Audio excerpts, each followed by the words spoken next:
Hello everybody, this is Nina and this is the virtual weed walk. This week, I actually want to share a little sense of achievement I had a couple of days back.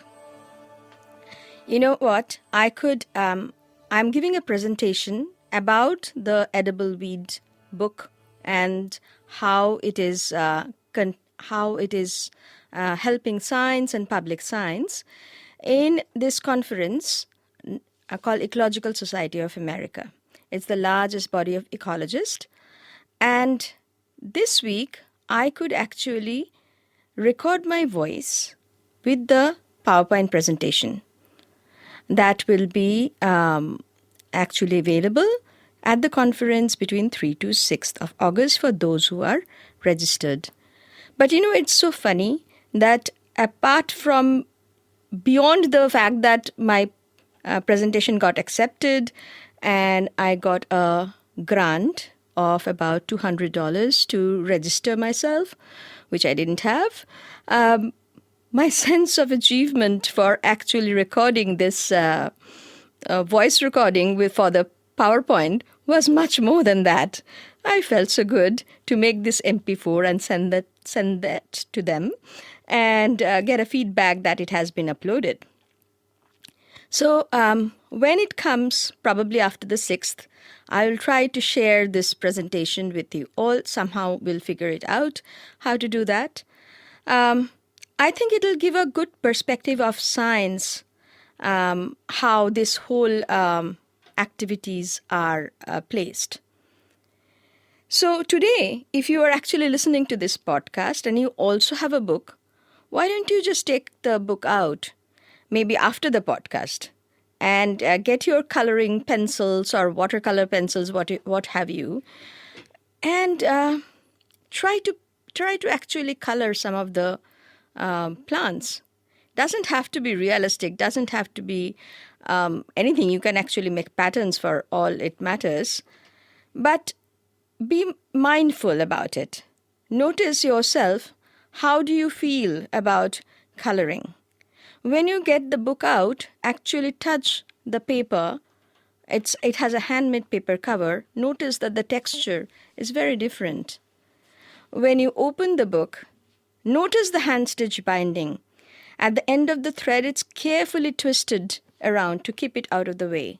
Somebody actually has put that attention to that. I invite you to observe those and honor those attentions that has been already given. Today in the morning, we were shooting a small virtual weed walk at the Solitude Farm. Today our guest was Risha. She came for a few weed walks, but have been regularly using the book since to learn by herself and with the book. She mentioned that before she came to the weed walk, or the book drew her attention to these green things around, it had no names and nothing unique about them. And then she started noticing how the leaf of one is different from the other, how one grows close to the house, another one in the open field. I remember in one of the weed walks in the Savitri Bhavan, at the end of the weed walk, we were standing in a place which was in between kind of two different land uses in a way, because one side of it was the garden was tended and the other side, just after the rain, there were lots of wild plants growing. And we had just finished our weed walk in that area. And I remember, and I'm sure if you had joined me at that weed walk, you would remember too, that as we stood there looking at this wild area, we found that the green was absolutely glistening in the sun, and the entire field was as if moving because they were tiny little yellow and somewhere blue with a black bordered butterflies. These are lesser lepidoptera, they're really those tiny little things. And the whole field seemed like magical. And there it was, all been created because of the wild weeds that were there. And we just got to know a few of them. So I thought, why not try to bring those observations in the podcast. Can we do that? Let's experiment. How about I tell you about a set of plants. If you have the book, you can actually follow the book. When you are actually listening to the podcast again, when it is posted in the website, you can actually see the pictures that I have provided that you can refer to. There are only 6 pictures and they are numbered 1 to 6. And you will know, I'm sure you know many of them already. If I tell the name, you will already remember. But if you don't, you just, either refer to the book and refer to the picture. So if you see the one plant which you find everywhere, it is very close to the Ponnangani. This is one plant that it's very honored and known traditionally in the local area. It's called Alternanthera sessilis. But this one is not that. This particular one, which is the wild cousin of that, and you find it everywhere. In fact, it is hard to find a place where you do not have them. So, but this particular plant is not quite known to us. It is called joyweed or slender joyweed. It is not part of our tradition. And yet, it has all the goodness of its cousin, who we know, that is the Ponnangani. If you take a notice of the picture number 1, and you will also find this Alternanthera ficoides in the book, or it is written as slender joyweed, you will find that the leaf actually has the base of the leaf narrows and almost touches the stem. This shape of the leaf is called spatulate. And you notice that this leaf is spatulate. Now, if you know Ponnangani itself, you know the Ponnangani also have a very similar leaf. So that kind of gives you a clue that they may be related, right? I'll tell you a funny story about this particular slender joyweed. What we found is that at the early this year, or maybe December last year, there was a planning going on about Vikalp Sangam, who had this conference meeting in Auroville. Sangeeta and I went scouting at the yards, hoping that a combination of wild greens and weeds could be incorporated in the food that would be offered to about 300 participants daily.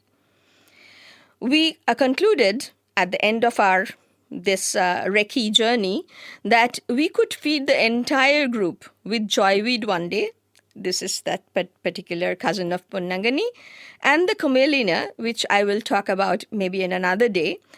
And maybe the other days we can just figure out a combination. So these were that abundant everywhere.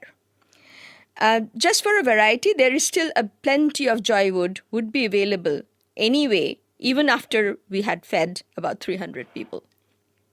So you can imagine the scale. I want to draw your attention then to the Ponnangani, which is the number 2. You're already familiar with it. And you have already noticed the leaf of Ponnangani is very similar or spatulate. I'm deliberately using this term because then you will get familiar with this term. This leaf is spatulate, which means the base of the leaf tapers and joins the stalk. And it is very much looking like its cousin. Then it comes to the third one in the picture, and you will also find it in the book. It's called the Brazilian joywood. It looks quite different. The colors are quite deep, almost maroonish, and I'm sure that you have found them in the garden and the yards of people here. It's quite common. And then it, of course, grows wild around also. The difference is the flower in Ponnangani and its wild cousin, the flower sits at the base, close to the stalk.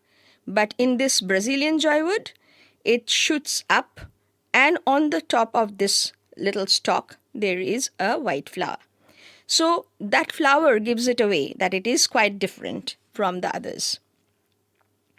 So when I actually, in my YouTube and Insta, I regularly post about one particular weed from the book. And when I posted about this Brazilian joywood, Some people started calling it Sigappu or red Punnangani. I'm sure that those of you are familiar with the local greens, you know which one it is. But really, is it that? Let's find out. Why you want to call it Sigappu? Is it really Sigappu? The true similarity between Sigappu and the Brazilian joyweed, which you find in the book, is that it's red in color. But notice in the photo 4 that I have provided, which is the actual Sigappu, which is a variety of Punnangani, which is also Punnangani is in the book, you notice that the flowers are close to the stalk, like its greener cousins, and do not shoot up like the Brazilian joywood. So could they be the same? Of course, they are not. So while you're observing, try to observe not just the color, but the shape, texture, inflorescence, that is how the flower looks. By drawing attention to these details, you will also find that you are recognizing these plants, that some are close, some you will guess that they may be close to each other, they may be related, and some are quite different. Two plants that comes quite often to our grocery shelves. They are spinach substitute and locally called araikire, and the other one a reddish variety of the same. It's called sirukire. So those who you know the plant, you can remember. Otherwise, you can see the photo which I have provided. The sirukire is red. But is it looking like a Brazilian joywood or even the red Punnangani? No. The leaf shape, notice, it is a diamond shape. It looks thinner. It has fewer fine hairs on them. And the leaf tip, you notice, it's a little blunt. It so happens that they are related to Punnangani, belongs to the same family, but they are not immediate relatives. It's like another line within the same family. Remember araikire, which you can find in the photo number 6, it looks exactly like the sirukire, except that it is green. And yes, these two are very closely related. So how do we find this out? Why do we pay attention to these? Why do we even need to know about this? Because much of not only our nutrition, our tradition, our culture, our learning comes from these wild and those which have come down to us from generations. According to the Convention of Biodiversity, there is a paper which says that in 2044, in India, 50% of the population will live in urban areas. Can you imagine?